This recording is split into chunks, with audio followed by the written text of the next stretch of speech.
భూమి కొనాలని అనుకుంటుర్రా? అది సుత హైదరాబాద్‌ల మళ్ళా ఆ మూలకో, ఈ మూలకో కాదు. భాగ్యనగరం నడిబొడ్డున కొంటా అనుకుంటారు ఏంది? వాయమ్మనే తలుచుకుంటేనే తల వలిగిపోతుంది ఈ పేరు చెప్తేనే. మరి కోట్లు కోట్లు కావాలి, ఏండ్లకేండ్లు కూడబెట్టాలి, ఎన్ని జన్మలు కట్టవాడాలి, ఇదంతా ఏందో కానీ రాయదుర్గం దుక్కైతే తొంగి సుత చూడకురి. మరి లేకపోతే ఏందనుకుంటారు? రాయదుర్గంలో నిన్న జరిగిన భూమిలో ఏలపాట ముచ్చట ఇంటే అది భూమా లేకుంటే ఇంద్రలోకమా అని ముక్కుని వెళ్ళేసుకుని అవుతున్నది. మరి ఏం జరిగింది అనుకుంటుర్రా? చూడరు ఒకసారి మీరే.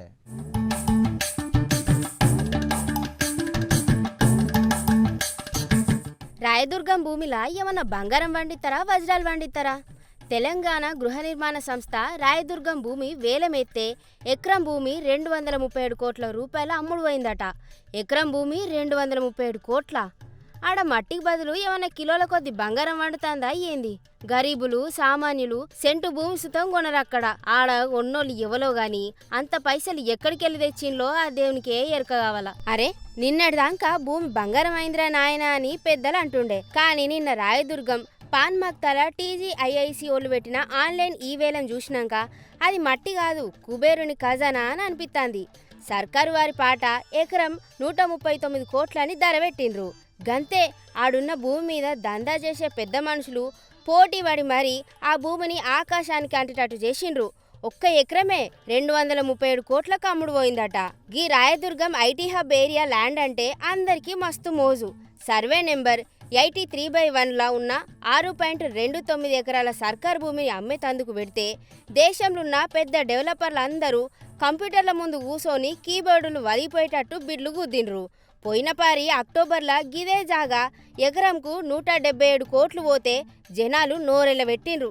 కానీ ఈసారి ఆ రికార్డును దుడిచిపెట్టి ఆకాశం ఎక్కినట్టు 70.5% ఎక్కువ రేటు పెట్టి గౌరవ్ వెంచర్స్ అనే కంపెనీలు ఎకరానికి 237 కోట్లు పోసి దక్కించుకున్నారు.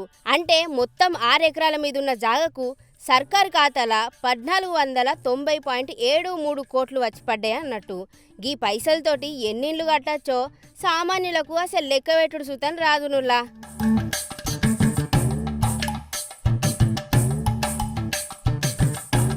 ఎకరం 237 కోట్లంటే ఒక్క చదరపు గజం భూమి కొనాలంటే లక్షలల్లో పోయాలన్నట్టు.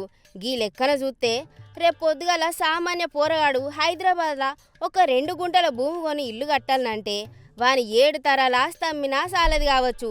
సామాన్యుడు ఇల్లు కొనాలంటే దేవునికే మొక్కాలే. రియల్ ఎస్టేట్ పెద్దలైతే హైదరాబాద్ బ్రాండ్ ఇమేజ్ పెరిగింది, ఇన్వెస్టర్ల నమ్మకం పెరిగిందని సాఫ్ట్గా మాట్లాడబట్టే. ఏదేమైనా రాయదుర్గంలో మట్టిని ముట్టుకుంటేనే చేతులు కాలిపోయేటట్టునే అట్లా రేట్లు పెరిగినాయి. మళ్ళా జూన్ 1న ఇంకో 5 ఎకరాల వేలం ఉన్నదట. అప్పుడు ఇంకెన్ని 100 కోట్లు పలుకుద్దో ఈ పాట. ఇప్పుడే చక్కెర అత్తాంది ముచ్చటిన్నాక రేపు గావర గావర అవుతుందో ఏందో, బీపీలు షుగర్లు పెరుగుతాయో ఏందో. బతుకులు దలుచుకుంటేనే సామాన్యులకి గిట్లా అడ్డగోలుగున్నది. అయినా ఆడ గొనుడు కాదుల్లా, ఈ భూములు బంగ్లాలు కట్టి రెంట్కి ఇచ్చిన సుతం ఉండేటట్టు ఉన్నాయి ఈ రెంట్లు కూడా. పోనీ అందని ద్రాక్షాలు ఎన్నడైనా పుల్లేటియే గాని మనమైతే ఇంకో ముచ్చట్లకు పోదాం పాండ్రిగా.